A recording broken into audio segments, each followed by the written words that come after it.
할렐루야. 오늘 이 시간에 같이 은혜 받을 말씀입니다. 은혜 받을 말씀은 계속해서 로마서 8장입니다. 로마서 8장 18절 말씀부터 20절 말씀, 18절 말씀부터 20절 말씀 우리 한 절씩 읽으면서 같이 또 은혜 받겠습니다. 시작.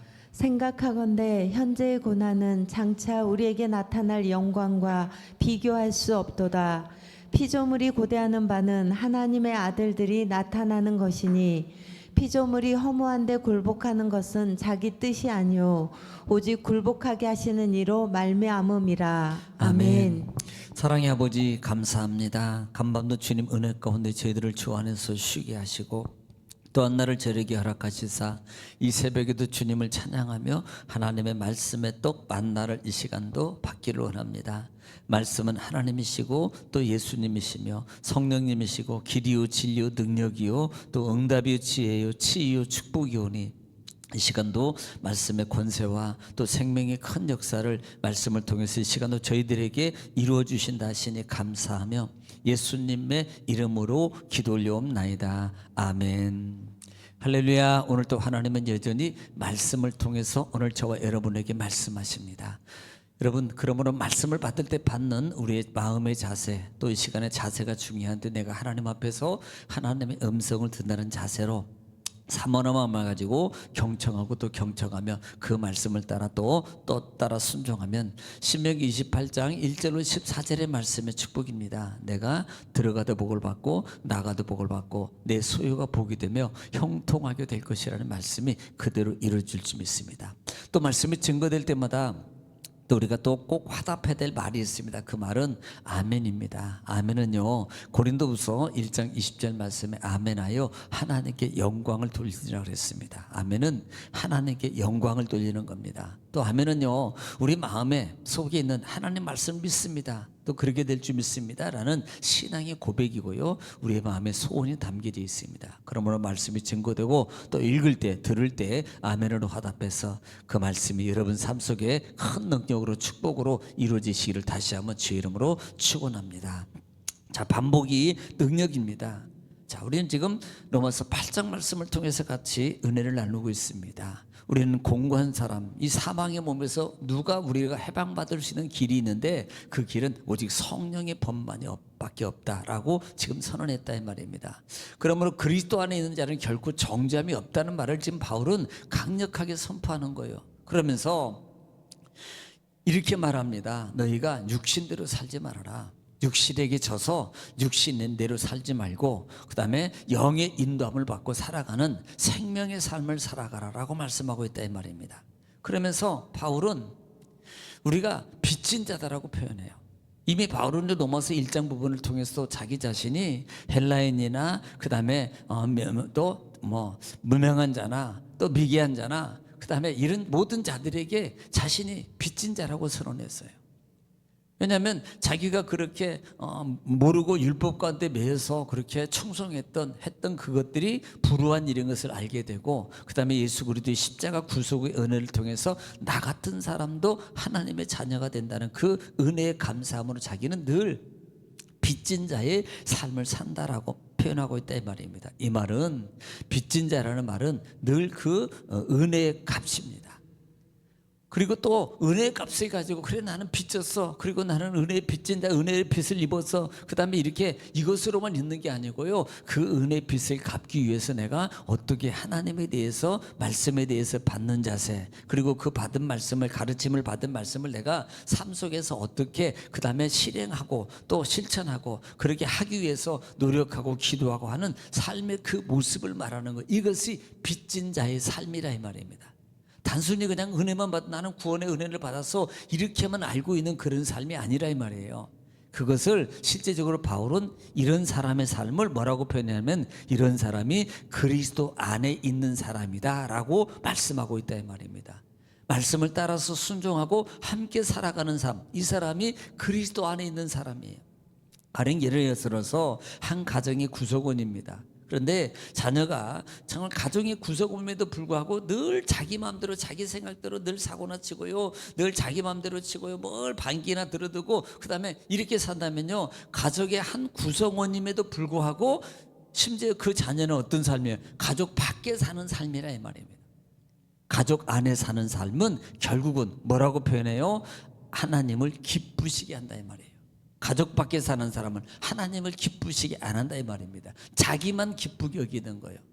그래서 가족 안에 사는 삶의 모습은 결국은 하나님 안에서 하나님을 기쁘게, 나 중심이 아니고 하나님을 기쁘게 하는 삶을 살아간다고 표현하고 있다 이 말입니다. 그런데 그것이 육으로 안 되는 것을 바울은 아는 거예요. 그래서 영적 힘이라는 것을 말하면서 너희가 영으로서 몸의 행실을 죽이면 산다라고 표현한다 이 말입니다. 성령의 힘으로만이 그것이 가능하다는 거예요.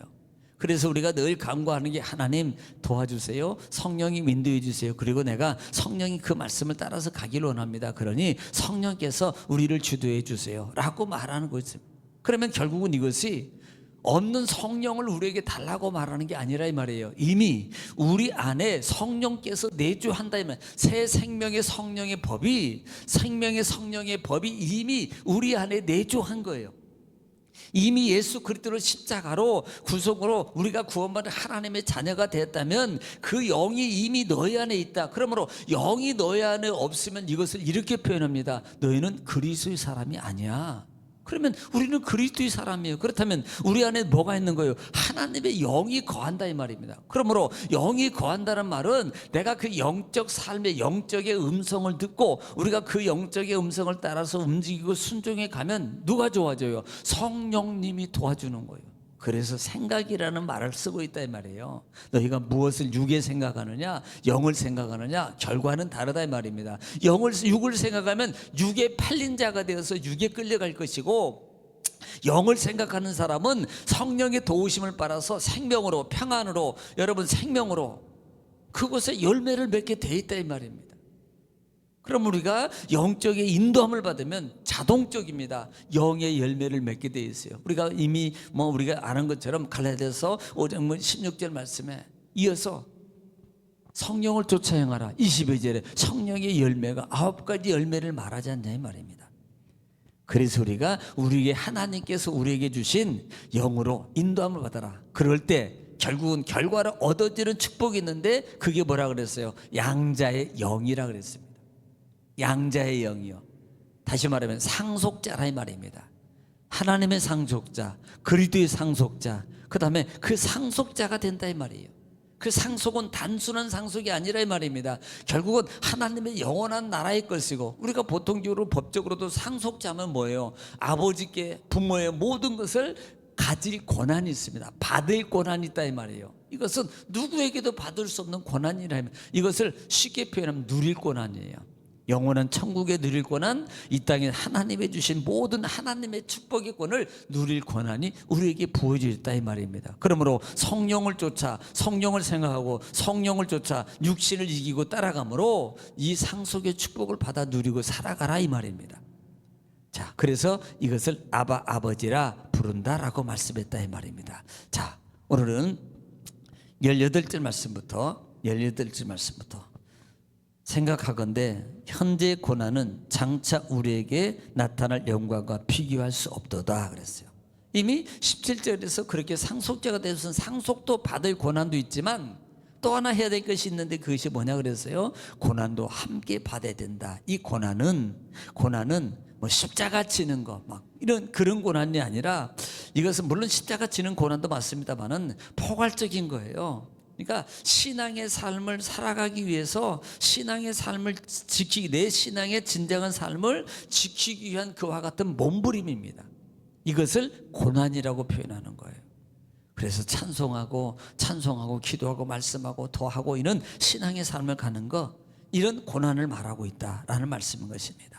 그러므로 현재 고난은 장차, 그래서 18절 말씀에 현재 고난은 장차 우리에게 나타날 영광과 비교할 수 없다. 여기서 고난은 두 가지를 의미하는데, 첫째는 육적인, 영적인, 정신적 고난을 말한다 이 말이에요. 바울이 오라 나는 공고한 사람이었다 그랬잖아요.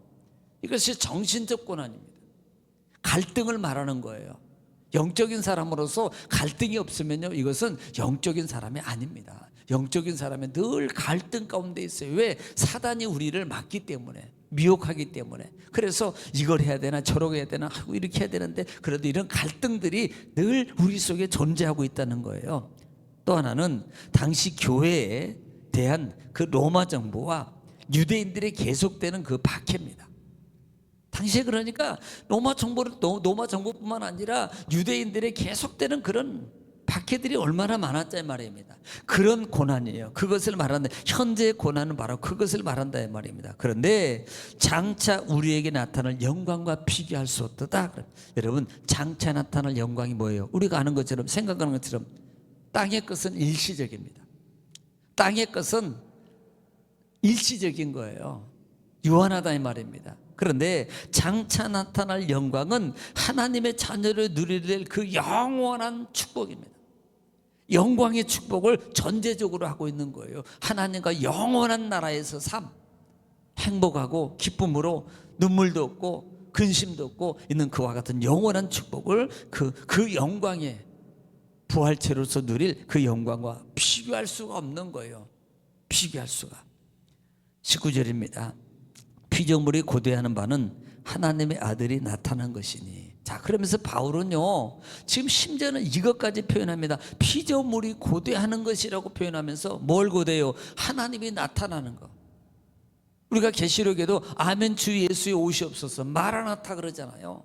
우리가 고대하는 것도 뭐예요? 하나님 예수님이 오시는 겁니다. 그리고 부활체를 입는 겁니다.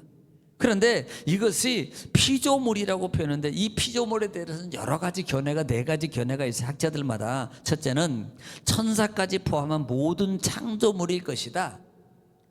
두 번째는 온 인류를 말할 것이다. 사람, 온 인류. 세 번째는 불신자도 포함한 사람, 불신자들일 것이다. 네 번째는 인간을 제외한 세계 만물, 세계 만물이라고 말하는데요, 여기서 인간이라는 개념의 모습을 좀 파악해야 됩니다. 이것은 결국은 불신자, 그러니까 대부분 그 4번을 학자들이 칼빈이를, 우리 장로교 같은 칼빈 같은 주경가들도 이 4번을 지향하는데요. 그게 왜 그러냐면 나중에 이제 23절이나 22절, 23절, 24절 부분에서 언급하는 것 때문에 그래요. 이 피조조차도 고대하는데, 이 피조물이라는 게 천사와 그 타락한 천사와 불신자를 제외한 모든 피조물일 것이다라고 표현하는 거예요. 쉽게 말하면. 왜 그러냐면, 왜 그러겠어요? 예수님이 빨리 오시기를 고대하는 그 사람 누구겠습니까? 실제로 우리 예수 믿는 사람 아니에요? 그러나 반대로 타락한 천사나 불신자나 마귀나 불신자들은요, 솔직히 오기 원해서 예수님 오면 망하는데요. 이것은 피조물 자체. 또 하나는 말하지 못하고 듣지만 이 피조물도 하나님은 전능자예요. 왜냐하면 이 피조물이라는 개념이 나중에 설명하겠습니다만은 유한적인 거예요. 나무도 썩어서 없어지고, 우리가 뭐 예를 들어서 전도서 3장의 모든 것이 다 헛되도다, 해 아래 모든 것이 다 헛되도다. 이것이 피조세계입니다. 피조세계예요. 그러니까 모든 것이 유한합니다. 그러나 예수 그리스도께서 오셔서 나타나는 그 영광의 날에는 모든 것이 다 바뀌고 새롭게 되는 거예요. 그러므로 피조물조차도 그 예수님의 오심을 고대한다라고 말한다는 말입니다. 이 고대하고 있다는 거예요. 그래서 피조물이 20절에 보면은, 피조물이 허무한데 굴복하는 것은 자기 뜻이 아니요 오직 굴복하시는 이로 말미암아. 이 말이 상당히 어려운 말이에요. 이 말이 무슨, 피조물이 허무한데는 말이 썩어질 것이라는 말입니다. 의미거든요. 썩어짐의 종로는 허무한데 굴복하는 것은 그랬어요. 이미 썩어지는 것은, 이게 자연의 이치입니다. 그런데 우리는 자연의 이치라고 말하겠지만 이것을 뭐라고 표현하면 하나님의 섭리예요. 하나님의 뜻. 자, 태양이 뜨고 지고 우주가 돌고 지향이 돌고, 이런 모든 과정은 사람이 태어나고 죽고, 이것이 뭐예요? 하나님의 뜻이에요. 이게 섭리라 이 말입니다. 그래서 자기 뜻이 아니라고 말하는, 자기가 살고 자기가 죽고 이게 아니에요. 식물이 태어나고 떨어지고, 그 다음에 봄이 되면 싹이 나고, 그 다음에 잎이 나고 꽃이 피고 과일 맺고, 그 다음에 떨어지고 잎 떨어지고 죽고, 이것이 뭐예요? 식물이 자기가 마음대로 자기가 그렇게 하는 게 아니란 말이에요. 이것은 피조의 뜻이 아니고 하나님의 뜻이다. 하나님의 이걸 말하는 겁니다. 그래서 오직 굴복하게 하신 이로 말미암으라. 굴복하게 하신 누구예요? 전능하신 하나님, 창조주 하나님이란 말이에요. 창조주 하나님. 그래서 이 모든 것이 하나님의 뜻에 의해서 이루어지는데 그 피조 모든 것이 하나님의 섭리단 말이에요. 하나님의 뜻이에요. 우리는 그 섭리 가운데 우리가 하나님 은혜를 고대하면서 살아가는 믿음의 삶으로 우리가 살아가는 것입니다. 그러므로 우리가 성령을 쫓아서 상속자다운 삶을 살아가는 것이 우리의 여러분 삶이라는 것을 여러분 기억하시고, 오늘도 기도할 때 하나님 말씀 붙잡고 기도할 때 또 우리가 또 교회를 위해서, 나라 민족을 위해서, 여러분과 가정과 자녀와 또 사업장을 위해서 이 시간에 주 안 부르시고 통성을 하나님께 기도하겠습니다. 주여. 걸어가시고 자비로우신 아버지, 은혜와 사랑을 주님 감사합니다. 하나님께서 우리를 살아가시고